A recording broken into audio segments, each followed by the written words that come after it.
No início de setembro de 1914, tanto os esforços franceses quanto os alemães para rapidamente pôr fora de combate as tropas na frente ocidental haviam falhado. Os ataques franceses na Lorena, a chamada Batalha de Fronteiras, foram repelidos com um grande número de mortos. Ao mesmo tempo, o grande movimento das tropas alemãs pela Bélgica e pelo norte da França mostrou-se cada vez mais difícil de ser controlado. Grande parte dos exércitos alemães passaram pelo leste e não pelo oeste de Paris, apresentando um flanco exposto. Um novo exército francês, formado às pressas, foi rapidamente enviado, parte dele em táxis parisienses, para atacá-lo. O resultado disso foi o milagre do Marne, que salvou a capital francesa. Isso forçou os alemães a se retirar para o rio Aisne. Mas eles ainda estavam determinados a derrotar a França rapidamente e voltar as atenções para os russos no leste. A partir da fronteira suíça ao norte de Paris, a frente se havia solidificado. Mas no norte de Noyon e na costa belga havia um vazio. Se os alemães pudessem atacar os aliados pelos flancos, ainda poderiam obter um resultado decisivo. Por seu lado, os aliados determinados a consolidar o recente sucesso na frente de Paris pensavam o mesmo. Enquanto os belgas recuavam ao oeste para se juntar aos ingleses e franceses, os dois lados marchavam paralelamente em direção ao norte. Dessa forma começou a corrida para o mar. Parecia que toda a guerra móvel tinha recomeçado, mas cada vez que um lado tentava atacar, o outro era repelido. Por um mês, a marcha e os ataques experimentais continuaram com um enorme número de baixas.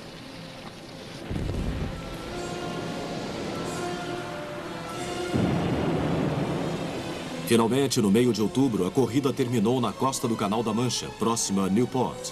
Mas os alemães ainda estavam determinados a penetrar e decidir forçar a entrada na estreita linha aliada.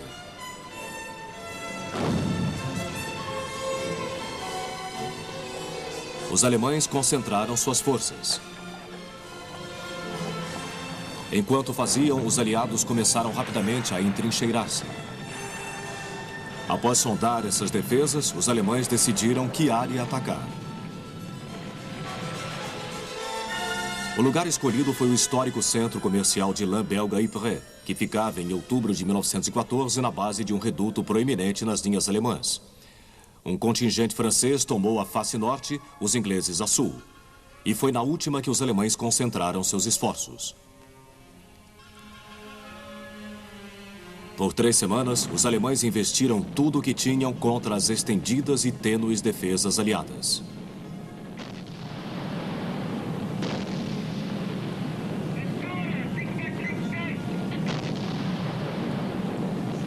Nesse momento, desesperados, os alemães enviaram jovens voluntários semi-treinados para o ataque. Sendo incapazes de avançar, se não ombro a ombro, foram dizimados em ondas por metralhadoras e pelo fogo rápido dos rifles.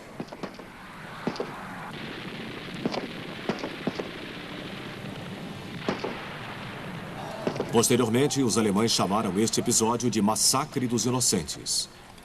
A linha aliada defendeu-se, mas com alto custo. Tantos foram seus mortos que se poderia dizer que o antigo exército regular britânico encontrou aí sua sepultura e nunca mais seria o mesmo. Ypres tornou-se um símbolo para o exército britânico na França, o qual manteria tenaz resistência na região, apesar de que faria militarmente mais sentido retirar-se para uma linha menor. Ypres também foi a última tentativa alemã de chegar a uma rápida vitória no oeste.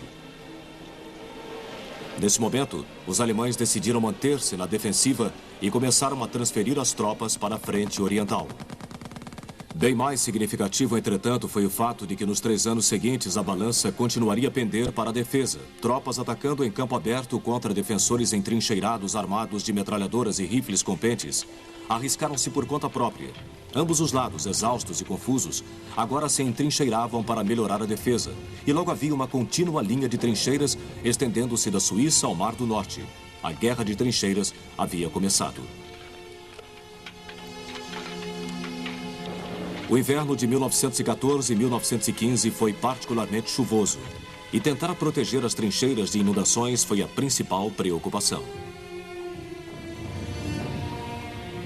Enquanto os alemães estavam bem preparados e equipados, os aliados, percebendo que para fazer recuar os invasores, o ônus de atacar caberia a eles quando chegasse a primavera, recearam que, por permitir às tropas fixar-se, elas perdessem o espírito de ofensiva. Suas trincheiras eram, então, mais rudimentares.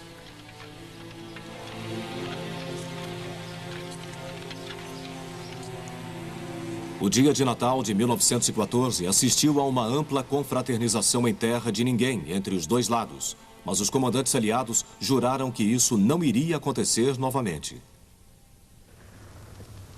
A guerra de trincheiras implicava que novas técnicas tinham de ser desenvolvidas.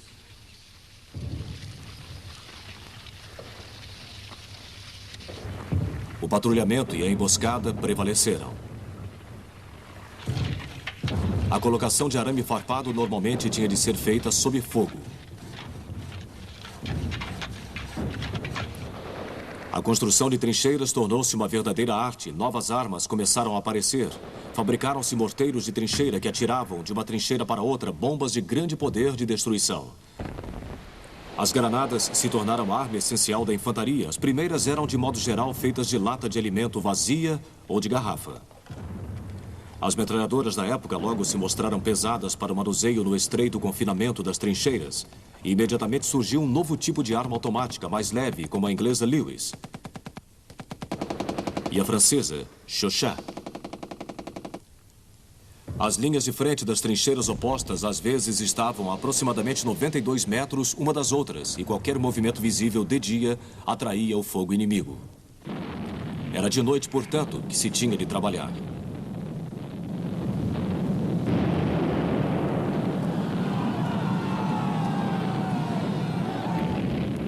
Já o dia era para descanso e recomposição.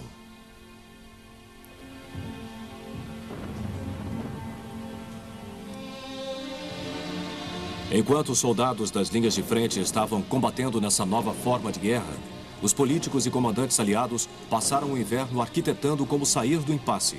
Surgiram duas linhas de pensamento. Os ocidentalistas argumentavam que, por estar na França e em Flandres, grande parte das forças alemãs, o ataque decisivo só poderia ser na frente ocidental.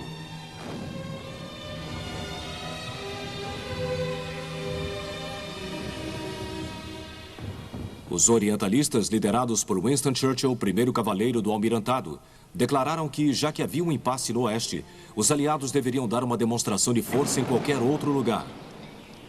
O resultado foi a malfadada investida para apossar-se dos Dardanelos e pôr fora de combate a Turquia, aliada dos alemães.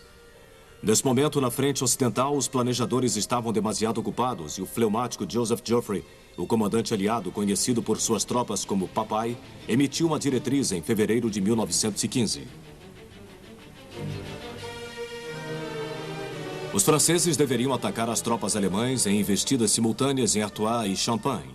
Para prejudicar as comunicações alemãs, deveria haver uma investida também na Lorena. A contribuição britânica seria um ataque limitado em apoio aos esforços franceses em Artois. A primeira ofensiva dos aliados realizou-se em meio à lama e nas montanhas da Lorena sob neve pesada. Essa foi uma amostra do que seriam os 3 anos seguintes. Essa investida inicial deveria destruir as trincheiras inimigas.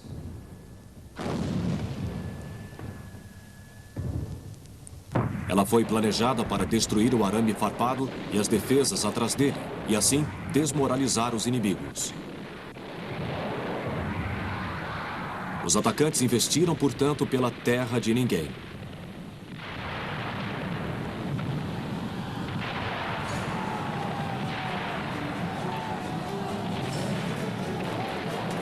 Deram-se muitos combates junto ao arame farpado diante das trincheiras dos defensores, e o tempo todo caíam homens atingidos por tiros de metralhadoras e rifles. Uma vez alcançada a linha de trincheira pelos atacantes, eles se viram envolvidos numa sangrenta luta corpo a corpo com baionetas, coronhas de rifles e punhos.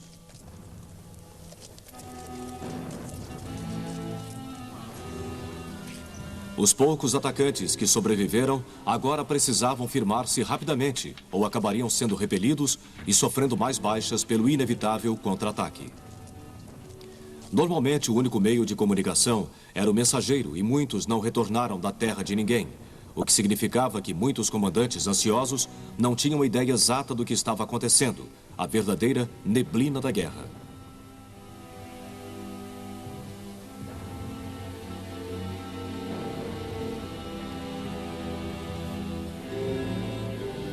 Lamentavelmente, os poucos atacantes sobreviventes eram deixados sozinhos para lutar e acabavam sendo destruídos. As tropas de reserva eram então chamadas para atacar no mesmo lugar, e assim sucessivamente. Durante todo o tempo, o número de mortos e feridos aumentava, até os atacantes serem forçados a parar. Analisando a razão da falha desses ataques, os aliados concluíram que o sistema de trincheiras alemão não tinha sido suficientemente afetado. Era preciso mais artilharia. Ela deveria bombardear as trincheiras alemãs por muito mais tempo antes de se iniciar o ataque. Era mais fácil falar que fazer. Armas de campo como esta 75 francesa, a 77mm alemã e a inglesa 18 PDR não continham explosivo suficiente em suas cápsulas para causar maior destruição nas trincheiras. Com relação à artilharia pesada, as peças que os franceses e os ingleses possuíam eram relativamente poucas, de modo geral ultrapassadas e pouco precisas. Os alemães, em contrapartida, tiveram desde o princípio artilharia pesada em grande quantidade. Eles precisaram dela para abrir caminho pelas fortalezas da fronteira belga.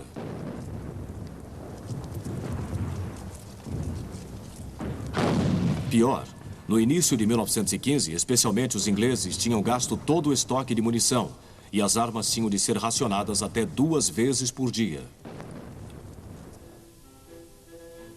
Isso levou o magnata da imprensa, Lord Northcliffe, a pressionar o governo inglês a tomar urgentes providências para a construção de novas fábricas de munição. Muitos que vinham trabalhar nessas novas fábricas eram mulheres que cada vez mais exerciam funções antes reservadas aos homens. Isso representou um significativo avanço na luta feminina pela igualdade com os homens. O mesmo ocorreu em outros países em guerra.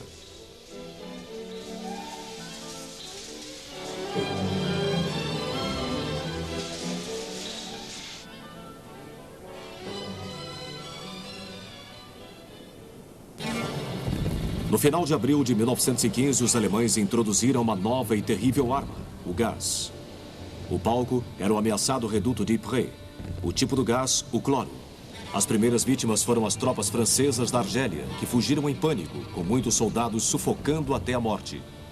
Os alemães, que estavam somente experimentando a nova arma, não estavam em condições de tirar plena vantagem da situação. Ainda assim, foi apenas graças aos desesperados esforços canadenses, que urinaram nos lenços e os utilizaram como máscaras contra gás, que se evitou um desastre maior. A luta prosseguiu nessas circunstâncias por 4 semanas. Após o término desta batalha, máscaras contra gás apropriadas começaram a ser desenvolvidas.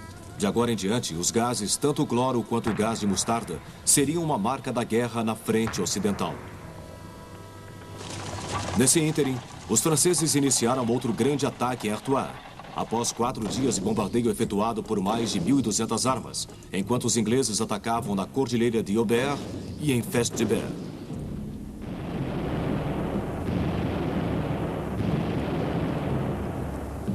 Mais uma vez, a bruma de guerra indicava que os sucessos iniciais não poderiam ser explorados a tempo e de qualquer maneira.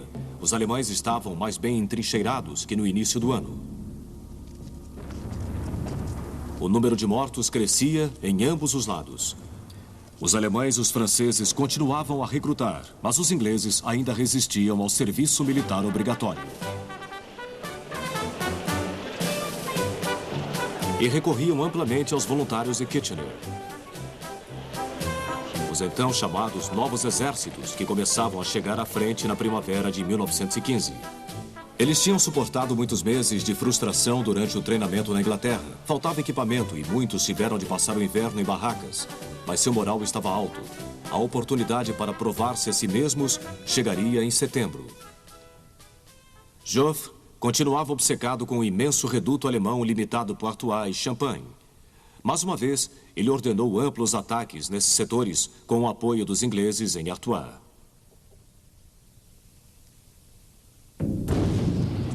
Os ataques se iniciaram em 25 de setembro, após 4 dias de bombardeio. Os ingleses atacaram primeiro em Loos e partiram para romper as linhas alemãs, mas o comandante-chefe Sir John French manteve suas tropas de reserva muito recuadas. Elas foram lançadas ao ataque após uma longa marcha de aproximação, sofrendo terrivelmente nas mãos da então consolidada defesa alemã, e a oportunidade foi perdida. Isso custou a French o comando, e ele foi substituído por Sir Douglas Haig, que iria comandar os exércitos ingleses na França pelo restante da guerra. Apesar do peso de sua artilharia, a ofensiva francesa em Artois não foi bem sucedida. De início, a de Champagne se mostrou promissora, mas em grande parte porque os alemães concentraram seus principais esforços na segunda linha de defesa. Assim que os franceses investiram contra ela, tiveram de parar.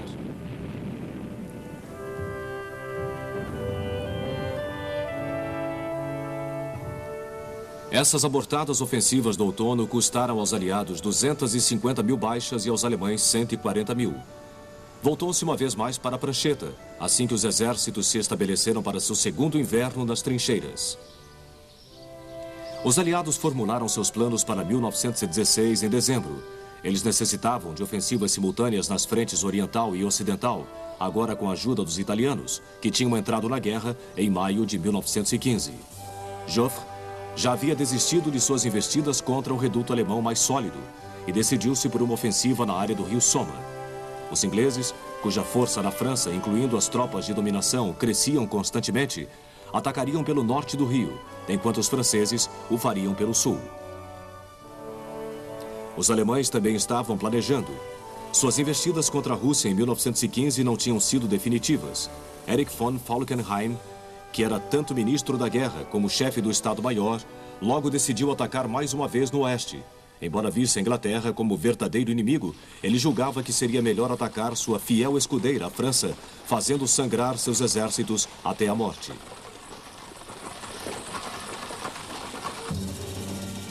Ele buscou um lugar que significasse tanto para os franceses que eles arriscariam tudo para defendê-lo em vez de se render. Logo lhe ocorreram as antigas fortalezas da França, símbolo apreciável de sua história.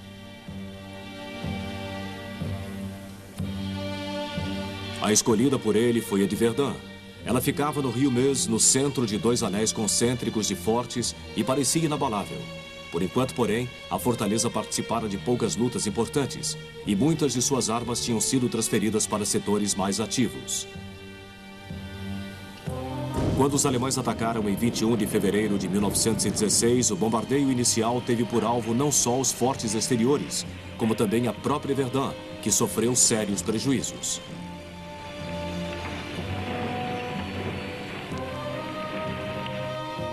Por algum tempo, parecia que nada impediria os alemães de apossar-se de Verdun, mas os franceses resistiram.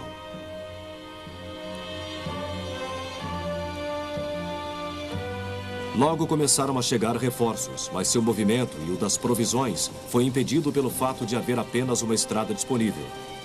Isso implicou esforços sobre-humanos para manter aberta La Voie Sacrée, como se tornou conhecida.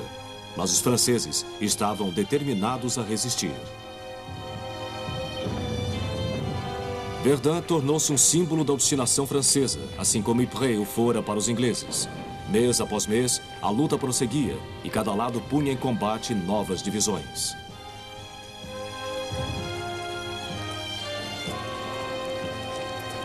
Semanas, ou em alguns casos apenas alguns dias depois, os soldados saíam das batalhas como simples esqueletos. E tal situação continuou até dezembro, quando os combates finalmente cessaram.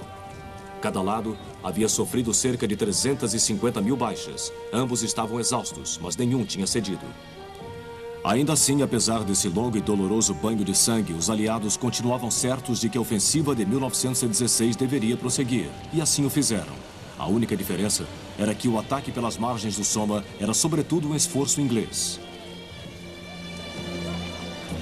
Por toda a primavera, os ingleses enviaram tropas para as terras calcárias da Picardia. Acumulou-se grande quantidade de munição e havia um pressentimento de que os alemães iriam atacar e de que seria alcançada uma vitória decisiva.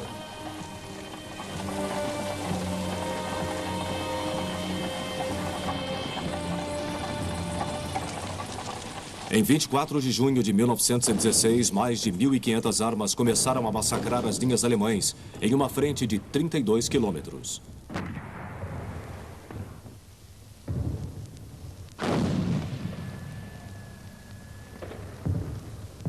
22 divisões de infantaria inglesas e 8 francesas se juntaram para o ataque.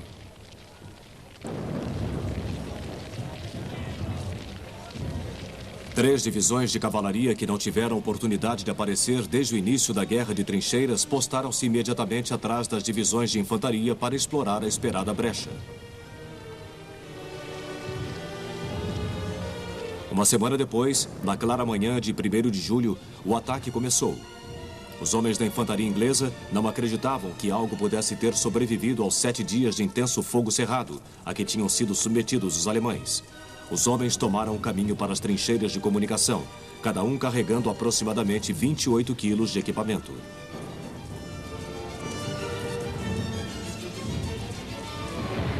Pouco antes das 7h30 da manhã, a investida chegou ao ápice e depois se dispersou. Os apitos dos oficiais soaram. A infantaria saiu de suas trincheiras e avançou para a terra de ninguém.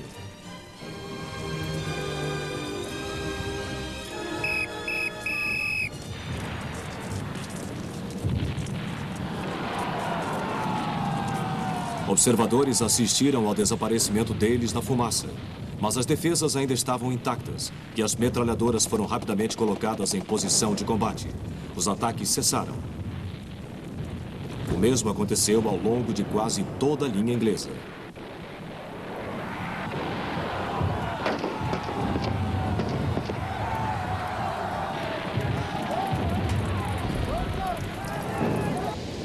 O dia que começara com grandes esperanças redundou no desastre. Os ingleses contaram cerca de 19.000 mortos e mais de 35.000 feridos.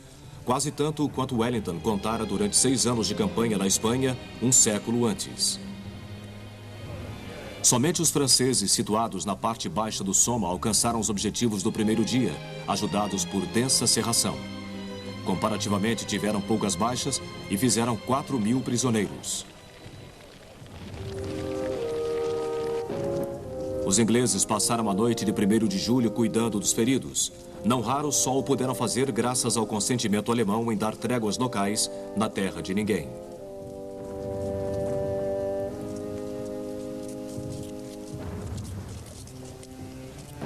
Os sobreviventes do ataque, perturbados por sua experiência, perguntavam a si mesmos no momento em que se reuniram nas trincheiras que tinham deixado com tanto otimismo apenas algumas horas antes, o que havia dado errado.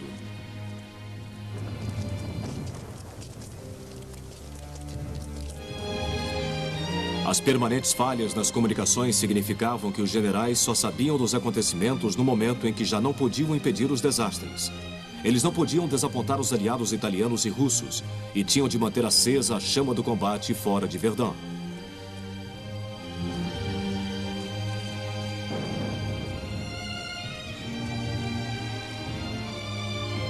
Nas mesmas circunstâncias, se deu outro longo combate. Batalhões de infantaria partiram para o ataque reforçados por 1.000 homens, mas perderam mais de 3/4 de sua força em poucos dias. Os sobreviventes foram removidos para se restabelecer e mais uma vez foram devolvidos ao redemoinho.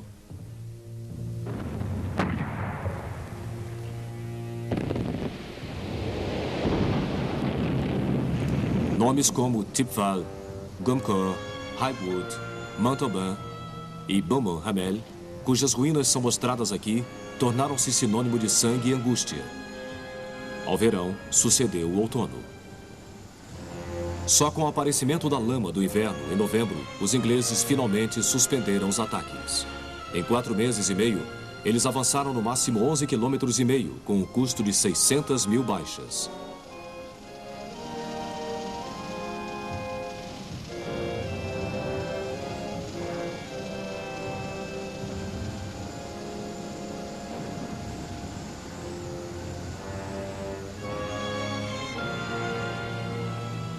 Mas as perdas alemãs tinham sido tão grandes quanto as inglesas.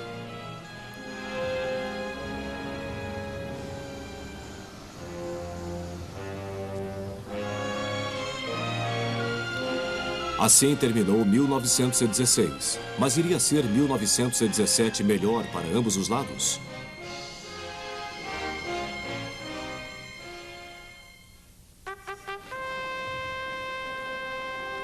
O inverno de 1916-1917 na frente ocidental foi um dos mais frios dos últimos anos.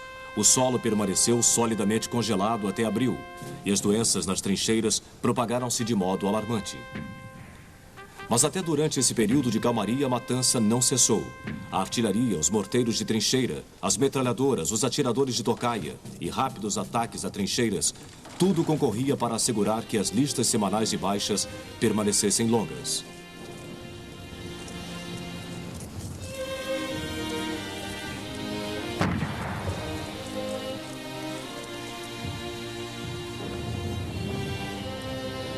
Ainda assim, o moral não caiu. Os dois lados, cuja perda de homens e material tinha sido desoladora, usaram o tempo para substituí-los.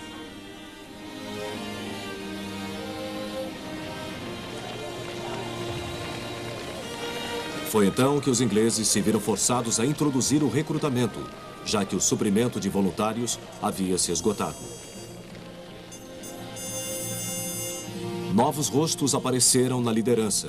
O novo primeiro-ministro britânico David Lloyd George tentou se ver livre de seu comandante na França, mas o prestígio de Haig era grande. Entretanto, na França, o fracasso dos planos estratégicos de Joffre levou à sua substituição pelo comandante-chefe Robert Nivelle, de fala mansa e língua inglesa. O alemão von Falkenhayn, visto aqui na extrema esquerda, foi responsabilizado pelo fracasso de Verdun. Ele foi sucedido por Paul von Hindenburg e Erich von Ludendorff, vencedores da Frente Oriental em 1914. Eles compreenderam que as duras perdas de 1916 significavam que, por todos os lados da Frente Ocidental, os alemães estavam acuados. Eles decidiram não só se pôr novamente na defensiva, mas também encurtar sua linha. Passaram o inverno construindo formidáveis defesas, envolvendo muito concreto, sobretudo diante do setor britânico. Longe de acreditar que estavam despojando os alemães de todos os seus recursos, os aliados tinham uma nova arma em seu arsenal.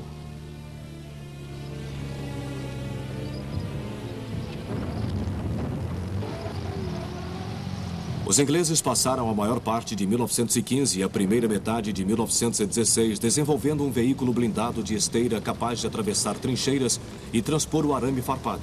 O resultado foi o tanque, assim chamado porque, por motivos de segurança, os primeiros modelos foram transportados de trem, como se fossem tanques d'água para o Oriente Médio. No fim de agosto de 1916, 60 tanques foram embarcados para a França e estrearam no campo de batalha no rio Somme, com resultados dúbios no mês seguinte.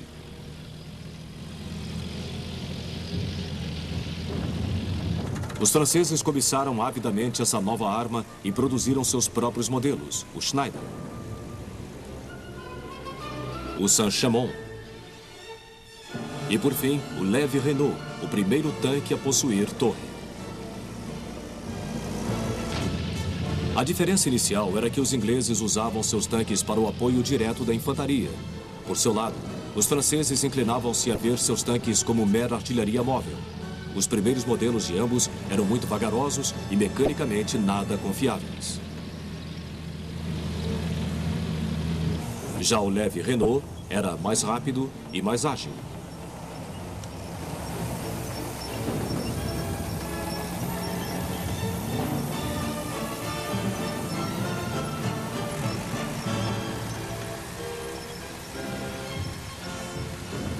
Nivelle lançou o conceito de abrir caminho através das defesas alemãs em um dia. Enquanto as forças anglo-francesas obrigaram os alemães ao norte do Oise a se decidir, a investida principal se daria no montanhoso e arborizado setor do Chemin des Dames, imediatamente ao sul do Oise. Após um prolongado e arrasador bombardeio de aproximadamente 3.000 armas, incluindo os grandes modelos para atingir estradas de ferro, tropas de reservistas francesas atacariam imediatamente com o intuito de manter o impulso aliado. A ofensiva deveria ter início em abril de 1917, mas os alemães se moveram antes, em março, recuando para uma nova linha de defesa. Isso pegou os aliados de surpresa e a perseguição ao inimigo foi mais lenta que de costume e dificultada pelas inúmeras armadilhas que os alemães deixaram para trás. Tal retirada parecia invalidar o ataque no norte do Oise. Nivelle, contudo, insistia em que a ofensiva prosseguisse. Os ingleses, portanto, atacaram em Arras em 9 de abril. Desta vez, 3.000 armas dispararam contra as linhas alemãs durante 5 dias. O primeiro dia foi de espetacular sucesso. Os canadenses tomaram a importante cidade de Vimy, mas de resto, poucos foram os ganhos. 60 tanques foram usados para levar a artilharia a seus objetivos. Mas muitos deles foram postos fora de combate por metralhadoras que atiravam na blindagem com munição penetrante, enquanto outros ficaram atolados. O ataque do Chemin des Dames estava previsto para começar no mesmo dia, mas foi adiado porque se percebeu que as armas não tinham feito estragos suficientes. Por isso, o bombardeio prosseguiu.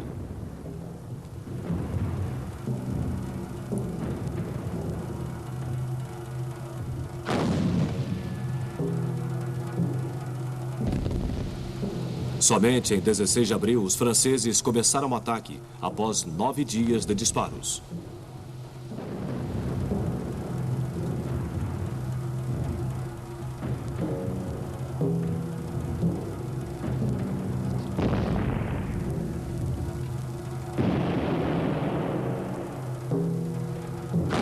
Os alemães estavam cientes do plano e tinham 3 linhas de defesa bem fortificadas, assim como uma grande força de reserva pronta para o contra-ataque. Com isso, obtiveram um bom resultado.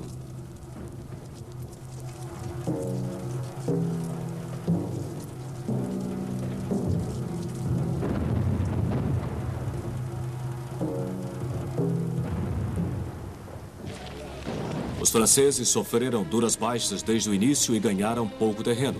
E embora Nivelle insistisse pelo restante do mês de abril em manter a ofensiva, a lista de baixas só aumentava. Pior, as instalações médicas foram destruídas e muitos feridos morreram desnecessariamente. Após os sofrimentos em Verdun, o Chemin des Dames foi a gota d'água para muitas tropas francesas. No início de maio, começou a crescer entre elas a agitação e cada vez mais unidades se recusavam a empreender quaisquer ataques sem objetivo definido. O governo francês reagiu demitindo Nivelle e substituindo-o por Henri Pétain, herói de Verdun. A doença já se tinha espalhado então por nada menos que 16 corpos do exército e Pétain concluiu que a única forma de o exército recobrar a saúde era ficar na defensiva.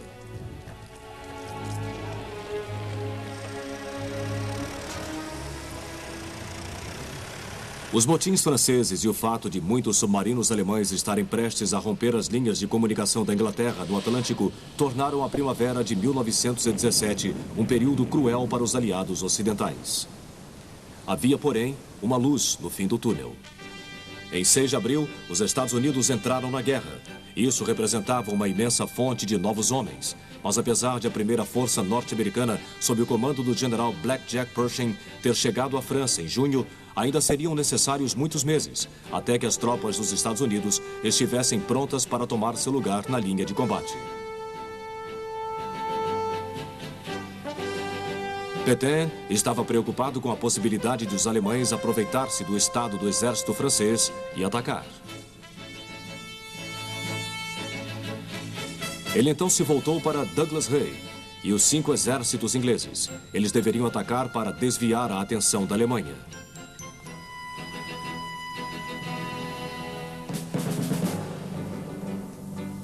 Haig já planejara uma operação para limpar a costa belga.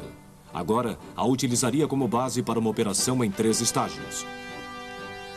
No primeiro, em junho, um ataque limitado seria feito para capturar a importante cordilheira Vitichet-Messines.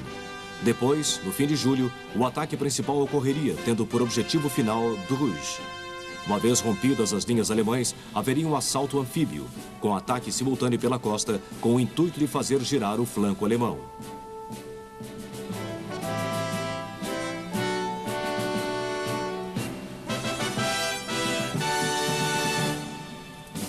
O ataque de Messines, em junho, foi cuidadosamente planejado.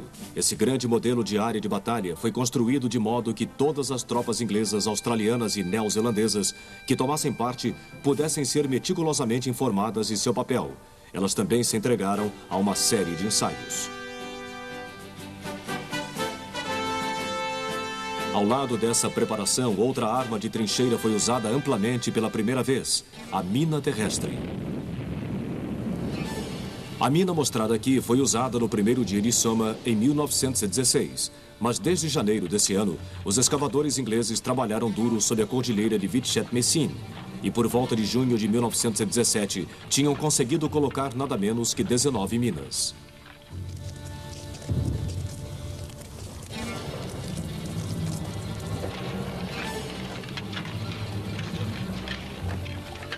Muitos dos homens envolvidos nesse trabalho eram escavadores e mineiros na vida civil.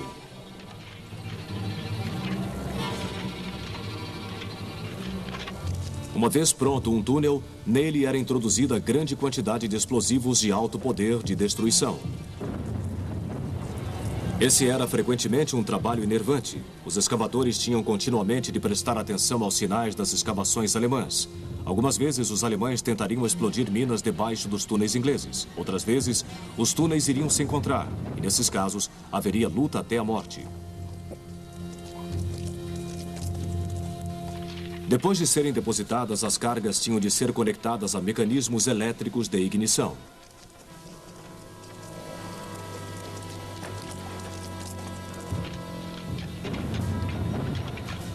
Os mecanismos tinham de ser cuidadosamente testados para assegurar que funcionariam no dia, e os túneis eram bloqueados.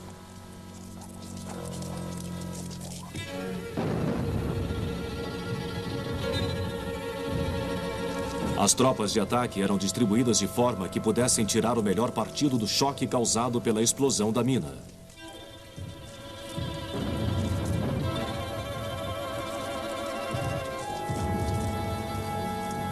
Todas foram explodidas ao mesmo tempo nas primeiras horas de 7 de junho, sendo ouvido o estrondo da detonação até no sudeste da Inglaterra.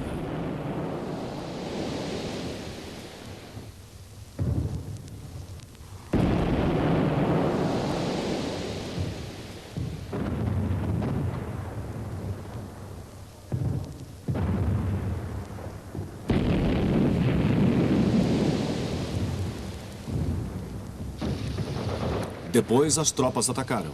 Os defensores paralisados foram rapidamente aniquilados e a cordilheira tomada.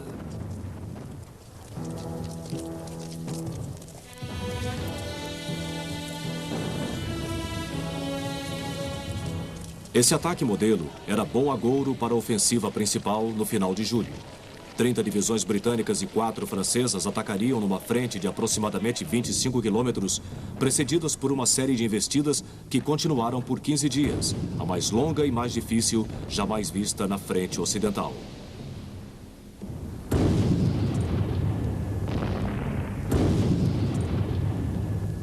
O ataque continuou na manhã de 31 de julho e os primeiros resultados foram promissores. De tarde começou a chover, o que continuou a ocorrer nos 10 dias seguintes. A artilharia havia danificado o delicado sistema de drenagem de Flandres, além de os projéteis e a chuva terem rapidamente transformado o campo de batalha em pântano. As esperanças de um ingresso precoce caíram por terra e o desembarque anfíbio foi cancelado.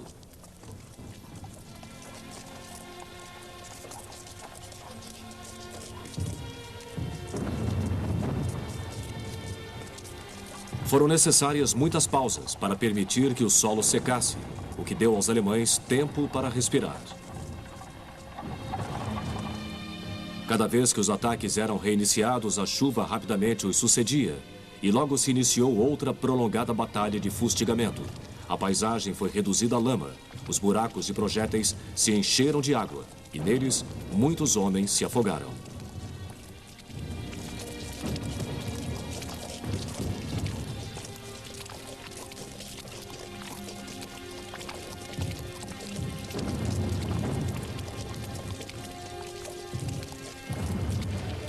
O moral nessas condições aterradoras começou a cair, mas os ataques continuaram, visto que os alemães tiveram de ser desviados, especialmente por estar claro que a Rússia estava a ponto de entrar em colapso e os alemães poderiam deslocar suas forças a oeste para um ataque à ainda frágil França.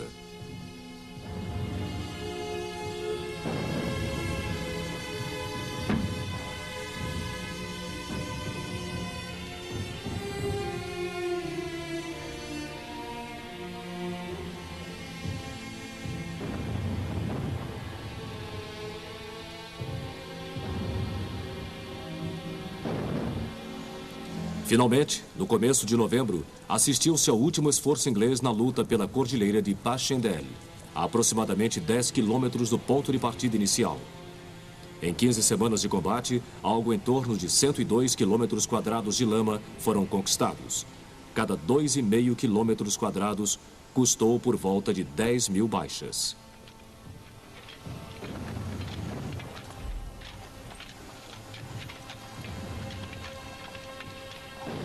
O final da terceira batalha de Ypres não significou o fim das operações em 1917. O corpo de tanques inglês, frustrado pelo mau resultado em Flandres, queria provar que a sua arma era uma vencedora de guerra. Ele escolheu uma área distante da lama de Ypres, as acidentadas terras calcárias a oeste do campo de batalha do Somme, na região de Cambrai.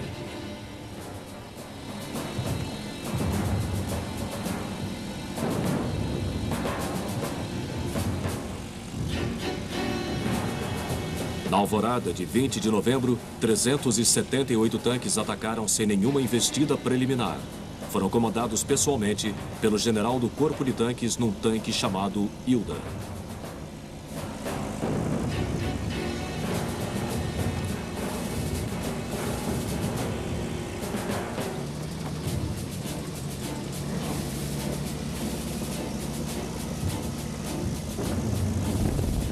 Os tanques romperam as linhas alemãs, seguidos de 6 divisões de infantaria. Ao cair da noite, o ataque tinha avançado cerca de 8 quilômetros. Parecia que a tão esperada brecha na linha de combate tinha sido aberta. E na Inglaterra, os sinos das igrejas repicaram, pela primeira vez desde o início da guerra, em comemoração. O que se mostrou prematuro. No dia seguinte, somente 40 tanques estavam preparados para a ação e os alemães estavam começando a distribuir suas forças de reserva. No fim de novembro, deu-se um avanço de mais 3,5 quilômetros, mas os alemães lançaram um contra-ataque maior, levando a Inglaterra a voltar quase ao ponto de partida. Assim, a estação de combate na frente ocidental começou um pouco mais tarde que nos primeiros anos. Os aliados entraram nela mais desanimados que das outras vezes.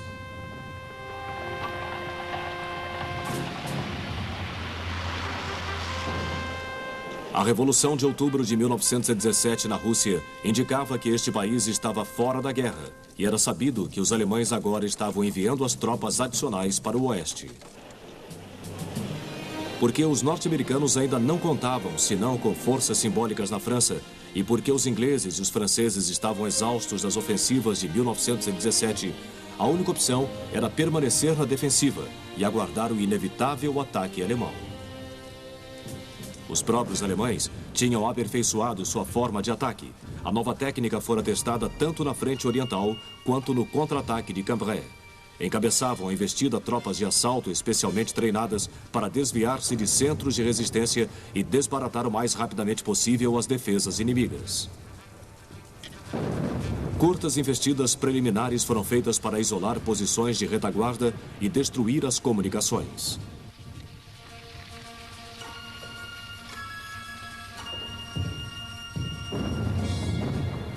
O primeiro golpe alemão era para ser desferido contra os ingleses, com o intuito de isolá-los dos franceses e forçá-los a recuar para o norte, na direção do Canal da Mancha. 2 fatores beneficiaram os alemães.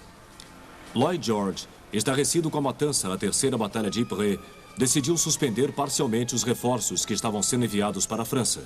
Isso deixou Haig com força de combate menor que no ano anterior.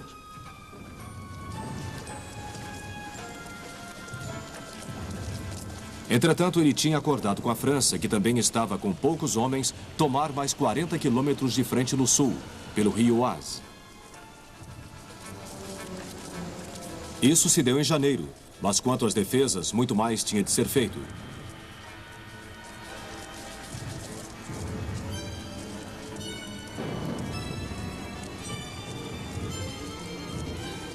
Tal reforço ainda não tinha sido completado quando os alemães atacaram em 21 de março de 1918.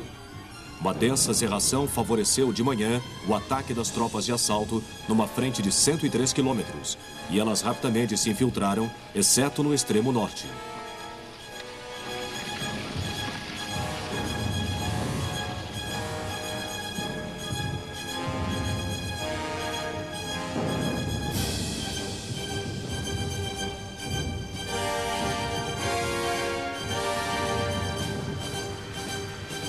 No sul, o mais que espalhado 5º Exército logo bateu em retirada, com muitos homens capturados pelas vitoriosas tropas de assalto alemãs. Rey se voltou para a França, pedindo que mandassem urgentemente forças de reserva, o que foi feito.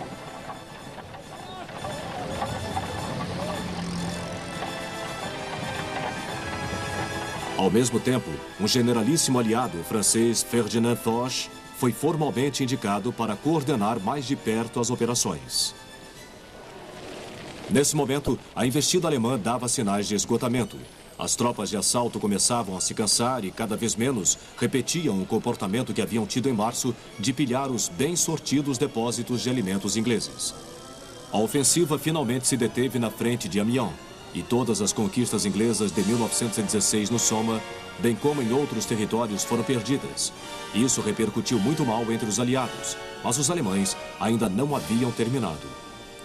Em 9 de abril, uma semana após o término dessa ofensiva, os alemães tornaram a atacar agora no rio Lys, perto da fronteira belga. Aí as primeiras vítimas foram os portugueses. Portugal, o aliado mais antigo dos ingleses, fora persuadido a entrar na guerra em março de 1916. Primeiramente, para ajudar a conquistar as colônias alemãs na África. Ele também tinha enviado um pequeno contingente para a França. Com a presença da neblina, os portugueses logo foram esmagados, mas novamente os alemães não puderam manter o ímpeto inicial. E no fim de abril, as defesas aliadas foram suficientemente fortes para dar fim à ofensiva.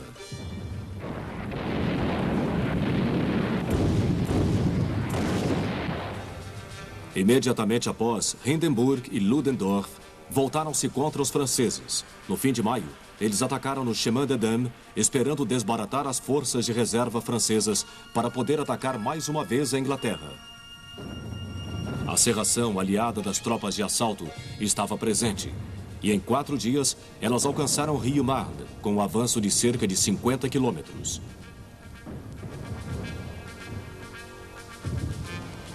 As defesas muito sólidas impediram que os alemães invadissem.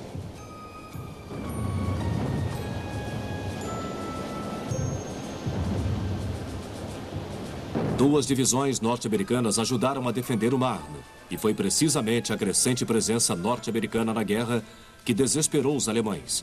Eles atacaram novamente em 9 de junho, desta vez ao longo do Oise. Entretanto, os franceses já não eram ignorantes das táticas alemãs. Eles permitiram uma pequena penetração e depois contra-atacaram pelos flancos. Os alemães tiveram nas 4 ofensivas desse período cerca de 800 mil baixas, e o moral e o ímpeto de suas tropas estavam em declínio. Apesar disso, Ludendorff estava decidido a tentar mais uma vez a vitória final.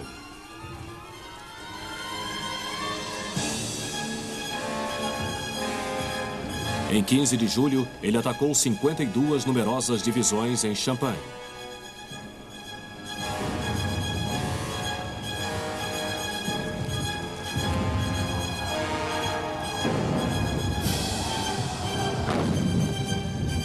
As principais defesas francesas retrocederam muito, mas quando as atacaram, as tropas de assalto alemãs não atuaram em conjunto com a artilharia. Mais uma vez, os franceses, apoiados pelos norte-americanos, contra-atacaram pelos flancos com os tanques e abriram caminho.